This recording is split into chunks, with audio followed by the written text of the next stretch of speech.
So this is a very interesting Toon deck list that I came across. I also have a few other stray deck lists that have been on my desk for a little while. I figured we'd go ahead and cover them today. Alright, so what are we doing with this Toon deck? Why are we doing this? So you contribute this card, special summon one level 7 or lower Red Eyes monster from your deck. Okay. If this card is in your graveyard, target one level 7 or lower Red Eyes monster in your graveyard, shuffle it into the deck, and if you do, add this card to your hand. Huh. Alright, so Red Eyes monster. Okay, so this cannot attack the turn it's summoned. While you control Toon World, your opponent controls no Toon monsters. This card can attack the opponent directly. Once per turn, you can special summon one Toon monster from your hand. So what you're telling me is I can go Blackstone a Legend, tribute into the Red Eyes Toon, and then I can trigger the Toon effect to special summon the big guys from my hand. Huh. That's kind of interesting.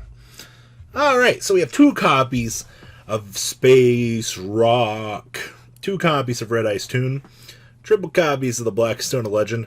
Honestly, I think this 2-3 ratio here is going to be the best optimization for what you can do. Then we have 1 copy of the Ancient Gear Golem. This card attacks defense position monster. It gets trample. Also, your opponent cannot... you Ancient Gear jam them. I was looking for words to form there, but honestly, the fact that you can just Red Eyes combo into anything, this makes sense. Triple copies of the Black Luster Soldier. Alright, I mean, this is probably the best thing you've got going in your deck here. Then 1 Cyber Dragon, auto special summon, step on into anything that you need. Yes, the Dark Magician. So, once per turn, you can discard a Toon card to activate one of these effects.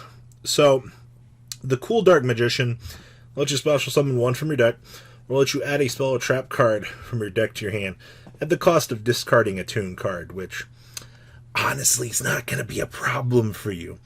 1 Toon Gemini Elves for discarding, 1 copy of the Toon Harpy Lady for back row popping. I mean, literally, you got everything that you want in your toolbox. Then we have triple Comic Hand for stealing the opponent's monsters, triple Dark Ruler No More so we can play the game going second, 1 Mimicat for taking our opponent's stuff, triple copies of Pot of Extravagance, 1 Terraforming, oh boy, triple copies of Rhoda, oh boy, triple copies of the best card in our deck, honestly, for support, triple copies of Tuning for any monster that we need, and then triple copies of our other Rhoda. Don't you love the fact that inherently Toons have, 9 search cards, by the way, of which one of these is not a once per turn, this good one. Actually, deck has 2 missing slots.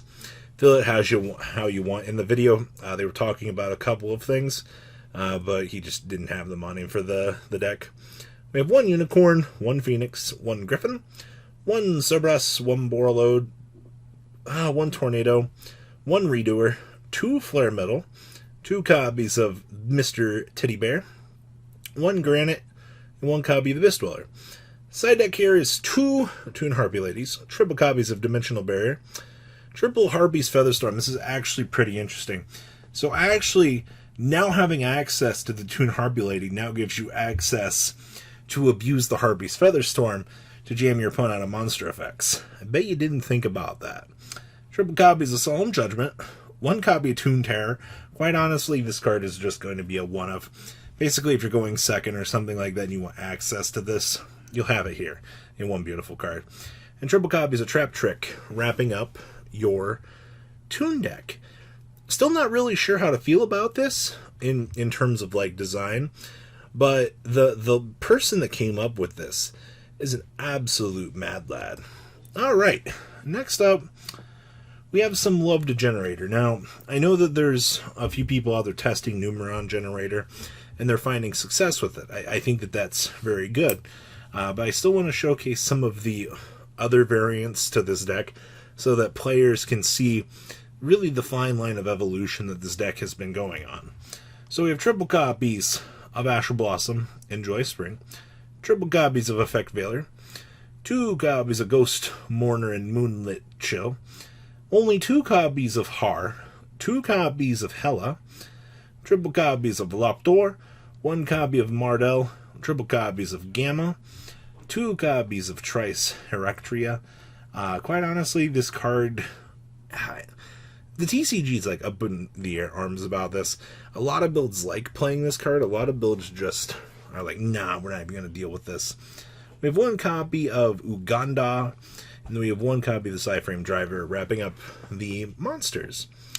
We have triple Call by the Grave, 2 copies of Boss Quest, triple copies of Boss Stage, triple copies of Pot of Extravagance, 1 copy of Terraforming, triple copies of the World Legacy Monstrosity, and then triple copies of the Boss Fight, wrapping up the main deck here. Honestly, this deck just operates on the pure axis of having as many hand traps as you can possibly consume underneath one roof. I do think, it's actually amazing. When you look at modern Yu-Gi-Oh!, we're winning because of hand traps. Like, you have your engine cards, and then you put in the counters to the format. That way, when you're progressively playing against these more toxic decks, you start your engine, and then you have hand traps to kind of guide your way there. And this deck is another good example of, well, hand traps win the game. We have 1 copy of Lambda, 1 Unicorn, 1 Phoenix, triple copies of the True King of All Calamities. It's almost like Zexal and VFD are massively unfair cards. We have triple copies of the Interblafnir, 1 copy of the 9 Lives Cat, that TCG exclusive coming in and doing work, 1 copy of Jomanganda, Generator Boss of Eternity, 2 copies of the Earth Slicer, 1 Omega, and 1 copy of the Draco Berserker of the Tenyi. That way, the cool thing here with like Gamma is you have multiple stages of things that you have access to better alleviate your matchups for whatever you want. Whether or not you want to search another one, you want to resolve it with Omega, or you want to get to the Draco Berserker for the negate. Either scenario, you're good. We have 1 Pankratops, 2 copies of Ghost Ogre, triple copies of Nibiru, triple copies of Cosmic Cyclone, triple copies of Lightning Storm, and triple copies of Evenly Matched, wrapping up this generator list. I'm just thinking about, is there anything else special to say? Not really. This is pretty standard. And last but not least, we have Unchained. Alright, and this did relatively well in the event, which is very interesting. Alright, so we have 2 copies of Abominable of the Unchained Soul, 2 copies of the Dark Spirit of Banishment. We have 2 copies of the Dark Spirit of Malice. Very interesting to see that these stupid cards are getting more love as of. We also have 1 copy of the Moonlit Show, 2 copies of the Tour Guide, triple copies of Unchained Soul of Disaster, along with triple copies of Aruha, triple copies of Verkia, and triple copies of the Sarama. Spells here, we have triple copies of the Abomination Prison, probably the best search card that we have in the deck. Triple Allure Darkness, 2 copies of Dark Spirit Mastery, 1 Instant Fusion, 1 copy of Reasoning. I think we're calling 3? I feel like 3 is literally the best thing to call in this deck. Like, if your opponent hits the 8, oh well. We have 1 copy Scapegoat, 1 Trade-In, and 1 Wailing. We also have triple copies of Abominable Chamber of the Unchained, and 2 copies of Escape. We have 2 copies of Hatebuster. So when a fiend monster you control is targeted for an attack, target the opponent's attacking monster, and that monster you control. Destroy both targets, and if you do inflict damage to your opponent, equal the original attack of the opponent's destroyed monster. This is literally just a Ring of Destruction as trap card, and it looks like it worked for some reason, because we'll also trigger your stupid Unchained cards. 2 copies of Magic Cylinder. Why does this exist? And then 2 copies of Torrential Tribute. Extra deck here, we have 2 Soul of Rage, 2 copies of Anguish, 1 Abomination, 1 Anaconda, 1 Masquerena, 1 Cherubini, 1 Ashima, 1 Boral Sword, 1 Access Code, 1 Break Sword, 1 Hope Harbinger, 1 Thousand Eyes Restrict, and 1 copy of the Millennium Eyes. Side deck here, 2 Dimension Shifter, 2 copies of Ghost Ogre, triple Silent Wabi, 1 Starving Venom, 1 Dark Ruler No More, 1 Super Poly, 1 Gravedigger's Hole, 2 copies of Infinite Permanence, and 2 copies of Royal Decree, wrapping up this very interesting chunk of deck profiles for everybody today. What do you guys think about all of these lists? Please leave a comment down below. Tell me what you guys think, and well guys, I'm out. Thank you, patrons, for making the ride never truly end. Without you guys' support, well, I would probably be doing Truffle Shuffle videos for a living. Guys, please check out VanCole40 for all of your Cardfight Vanguard content brought to you by MCole40. And if you are looking to pick up singles, check out mcolegames.com for your trading card game needs. Thanks for watching, everybody.